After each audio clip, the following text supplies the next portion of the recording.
வெற்றி வேண்டுமா போட்டு பாரடா எதிர் நீச்சல். சாரதாம் போடா, தலைவிதி என்பது பெரும் கூச்சல். எண்ணி துணிந்தால் இங்கு என்ன நடக்காதது, கொஞ்சம் முயன்றால் இங்கு எது கிடைக்காதது. வெற்றி வேண்டுமா போட்டு பாரடா எதிர் நீச்சல். எல்லாவற்றுக்கும் தீர்வு கொடுத்து விட்டு தான் நீ செல்ல வேண்டும் என்று. வாழ்க்கையில நிறைய அன்பை பற்றி, பண்பை பற்றி, பாசத்தை பற்றி எல்லாம் பேசுறோம். அடுத்த நாள் கோவப்படுறோம், சினம் கொள்றோம், தெரிஞ்சவர் வந்தாருன்னா மோத்த திருப்பிட்டு சென்றுறோம். இதெல்லாம் பார்த்துட்டு நான் சிந்திச்சேன், இதற்கெல்லாம் என்ன காரணமாக இருக்கும் என்று சிந்திக்கின்ற பொழுது எனக்குள் ஆழமான சிந்தனை ஓடியது. அதில் ஒரு சிலவற்றை பகிர்ந்து கொள்ள ஆசைப்படுகின்றேன். இந்த குடை ஏன் வந்தது என்றால், குடைக்கு பின்னால் ஒரு கதை இருக்கின்றது. நன்றாக மழை பெய்கின்றது. மழை பெய்கின்ற பொழுது குடை வைத்திருப்பவருக்கு ஒரு கவலை உண்டு, குடை இல்லாதவருக்கு ஒரு கவலை. இன்னொரு கதாபாத்திரம், அந்த கதாபாத்திரத்தை நான் இறுதியாக சொல்கின்றேன். குடை வைத்திருப்பவருக்கு என்ன கவலை என்றால், நேற்று தான் இந்த குடையை கடையில் சென்று வாங்கினோம், கடையில் இருப்பதிலே விலை உயர்ந்த குடை, கூட வந்து நண்பரும் ஒன்று சொல்லவில்லை, மழை தாங்க முடியவில்லை, உடலெல்லாம் நினைகின்றது, ஒதுங்கி நிற்பார். கோபம் மனைவி மீது வரும், கடைக்காரர் மீது வரும், நண்பர் மீது வரும், எல்லார் மீதும் வரும். இறுதியாக மழையை பல வண்ணமான வார்த்தைகளால் திட்டி தீர்ப்போம். அடுத்த கதாபாத்திரம், குடை இல்லாமல் வந்தவர். வீட்டில் நிறைய குடை இருக்கின்றது. காலையில் கிளம்புகின்ற பொழுது மனைவி சொன்னால் மழை வருகின்றது போல் இருக்கின்றது, குடை எடுத்து விட்டு செல்லுங்கள் என்று. வருகின்ற பொழுது அம்மாவும் பார்த்தார், அப்பாவும் பார்த்தார், மனைவி ஒன்று சொல்லவில்லை. மழை வருகிறது என்று கோபமாக இருப்பார். அந்நேரம் மனைவியிடம் தொலைபேசி அழைப்பு வரும். என்ன, எங்க நிற்கிறீங்க என்று. நான் கோபத்தோடு சண்டை போடுவார் மனைவியிடத்தில். அவர் மீண்டும் அவரும் மழையை திட்டுவிட்டு மழைதான் எல்லாவற்றுக்கும் காரணம் என்று ஒரு முடிவுரை எழுதி விடுவார். மூன்றாவது கதாபாத்திரம் தான் ஒரு காமெடியான கதாபாத்திரம். யூஷன் ஜிவி தேட்டர்ல படம் பார்த்துட்டு இருப்பாங்க, உச்சபட்ச நடிகோட படம் ஓடிட்டு இருக்கும். இல்ல மழை வருது, உடனே கணவன் சொல்லுவாங்க, ஐயோ வெளியே துணி காய போட்டு வந்து எடுத்து வாழ்ந்துட்டேன். அதுலயுமே ரெண்டு விதமா அவருக்கு கவலை. எப்படின்னா, துணி நம்மளுடைய மிதியடி இருந்தா, கிச்சன் டவலா இருந்தா அது ஒரு விதமான கவலை. அதுலயுமே நேற்றுக்கு வாங்கின மிதியடியா இருந்தா கொஞ்சம் அதிகமான கவலை. பட்டுப்புடவை இல்ல கோட் ஷூட்டா இருந்தா பயங்கரமான கவலை. ஆனா படத்தை விட்டு வெளியே மனம் இருக்காது. மீண்டும் அவர்கள் வீட்டில் உள்ளவர்களை குறை சொல்லிவிட்டு மீண்டும் மழையை நாம் திட்டிக் கொள்வோம். இப்ப இந்த மூன்று கதாபாத்திரங்களுமே அவர்கள் பலியை ஏற்றுக்கொள்ள தயாராக இல்லை. இந்த கண்ட்ரோல் பண்ணுகின்ற பொழுது எல்லாவற்றுக்கும் காரணம் மழை என்று ஒதுங்கி விட்டார்கள். இதனால் என்னவாகும் நீங்கள் நினைக்கலாம். 2 நாள் கழித்து தேக்காவுக்கு போய் காய்கறி எல்லாம் வாங்கிட்டு வீட்டுக்கு வருவோம். பயங்கரமா வரும், வெயில், அதிகமான வெயில், வீட்டுக்கு வந்து கோவப்படுவோம். மனைவி கேட்ப, ஏன் கோவப்படுறீங்கன்னா பதில் இருக்காது. நானே வெயில்ல வந்திருக்கேன், நேற்று தானப்பா நீ மழை வேண்டாம் மழையை திட்டுன, இன்னைக்கு வெயில் அடிக்குதுன்னு சொல்றீன்னு.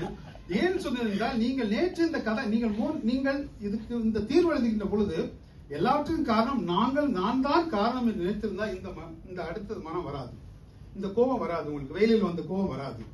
இந்த இடத்தில் உங்களுக்கு ஒரு கேள்வி கேட்க ஆசைப்படுகின்றேன். தமிழ் கவிஞர் ஒருவருடைய 2000 ஆண்டுகளுக்கு முன்னால் கவிஞருடைய ஒரு வார்த்தை, அந்த பாடலுடைய ஒரு வார்த்தை யாருக்காவது நினைவுக்கு வருகிறதா சொல்லுங்கள் பார்ப்போம். ஒரே ஒரு வார்த்தை, தீதும் நன்றும் பிறதர வாரா. என்னுடைய கேள்விகள் எல்லாம் என்னவென்றால், நம்ம புலனத்துல வச்சிருக்கோம், டிஷர்ட்ல பிரிண்ட் பண்ணி போட்டுட்டு இருக்கோம், டிஷர்ட்ல பிரிண்ட் பண்ணி போட்டு இருப்போம், சண்டை போட்டு இருப்போம். இது நன்றும் பிறதர வாரன் அவதானப்பா. அப்படி என்ன காரணம்? உன் வாழ்க்கை எல்லாத்தையும் காரணம் நீதானே. நான் புலனத்துல வச்சிருப்பேன், எல்லாத்துக்கும் வச்சிருப்பேன், ஆனா வாழ்க்கையில எந்த செயல்பாடுகளும் இல்லை. அப்ப என்ன பிரயோஜனம், என்ன பலன்? இப்ப உங்களுக்குள்ள ஒரு கேள்வி எழலாம், சரி இதெல்லாம் நீ பேசுறியே, நீ என்ன? நான் என்னுடைய வாழ்க்கையில் நடந்த நிஜத்துக்குள் போக போகின்றேன். பல உண்டு, அதில் சமீபத்தில் நடந்த ஒரு கதையை சொல்ல போகின்றேன். திருச்செந்தூருக்கு முருகர் கோயிலுக்கு சென்றிருந்தேன். நீங்க நினைக்கலாம், காட் வின்னுக்கு அங்க என்ன வேலை? இப்பொழுதெல்லாம் மனம் அமைதி இல்லாமல் இருந்தால் கோயிலுக்கு செல்வதற்கு விருப்பம் வருவதில்லை, கால்கள் நடப்பதற்கு மறுக்கின்றன. மனம் அமைதியாக இருக்கின்ற பொழுதுதான் கோயிலுக்கு செல்ல வேண்டும் என்று தோன்றுகின்றது. அப்படி கோயிலுக்கு சென்றாலும் அமைதியான முகத்தோடு வரம் கேட்க தோன்றுவதில்லை. அதற்கு மாறாக, காட்வின் நீ எப்பொழுது வரம் கொடுப்பனாக மாறுவது? இது மாற்று சிந்தனை, இது வித்தியாசமான சிந்தனை. இந்த சிந்தனை எவ்வாறு உருவானது என்றால், நான் தான் எல்லாவற்றுக்குமான காரணம், என்னை சுற்றி நடப்பதற்கு காட்வின் தான் காரணம் என்று ஏற்படுத்தக்கூடிய மனத்தால் மட்டும்தான் இப்படி சிந்திக்க முடியும். நானும் செல்கின்றேன், கோயிலுக்குள்ள போறேன், பாக்குறேன், எந்த விஐபியும் இல்ல, சட்டை போடாம தான் போனேன், எல்லாருக்கும் தெரியும். அது அந்த முருகருடைய சன்னிதானம் போகின்ற பொழுது அங்க யாரும் இருக்க விடவில்லை. எல்லாம் வேகமா செல்கின்றால் நான் நினைச்சேன் நம்மளே விட மாட்டாங்க போலியே, அங்க நிக்க முடியாது போலன்னு சொல்லி பக்கத்துல போன உடனே நானும் நகர போகின்றேன். ஒரு கை என்னை தள்ளி விட்டது. நீ எங்கு செல்கின்றாய், நீ போய் நின்று அவரை கும்பிட்டு விட்டு போன்று. முருகர் அங்க, நான் இங்க இப்படி நிக்கிறோம். நான் அப்படியே நிக்கிறேன், அவர் நேரம் பார்த்துட்டே நிக்கிறேன். பார்த்துட்டு நினைக்கிறேன் யாரும் நிக்க விடல, நம்ம மட்டும் நிக்கிறோம், பரவாயில்ல கிளம்பிடலாம் நம்ம சொல்லிட்டு மீண்டும் போகின்ற பொழுது திரும்பவும் என்று கேட்டார் அவர், போதுமா, பார்க்க வேண்டும் என்றால் நீ பார், உனக்கு எந்த தடைகளும் இல்லை, இல்ல போதும் என்றால் போ, இல்லை என்று பார்க்கலாம் என்று நான் சொன்னேன். எனக்கு போதும் என்று. அப்பொழுதுதான் வெளியே வந்து அமர்ந்து கொண்டு சிந்தித்தேன், காட்வின், நீ உண்மையில் உனக்குள் விதை மரமாக நீ எல்லைகளை கடந்து சென்று விட்டாய். உனக்கு எல்லைகளே இல்லை. ஆனால் இந்த எல்லைகளை எவ்வாறு பாதுகாப்பது, என்னோட வாழ்க்கை முறையில் சில மாற்றங்களை கொண்டு வர வேண்டும். இங்குதான் நான் உங்களுக்கு திருவள்ளுவருடைய வெள்ளத்தனைய மலர் நீட்டம் மாந்ததம் உள்ளத்தனையது உயர்வு. நாம் எப்பொழுதுமே உயர்ந்த சிந்தனைகளை சிந்திக்க வேண்டும். நாம் எப்பொழுதுமே நாம் தமிழில் நிறைய படிக்கின்றோம், தமிழுடைய கவிதைகளை படிக்கின்றோம், தமிழுடைய தொன்மையை படிக்கின்றோம், எல்லாம் படிக்கின்றோம். ஆனால் வாழ்க்கையில் நாம் மாறுகின்றோமா, வாழ்க்கையில் நாம் செயல்பாட்டுக்குள் கொண்டு வருகின்றோமா என்றுதான் நாம் சிந்திக்க வேண்டும்.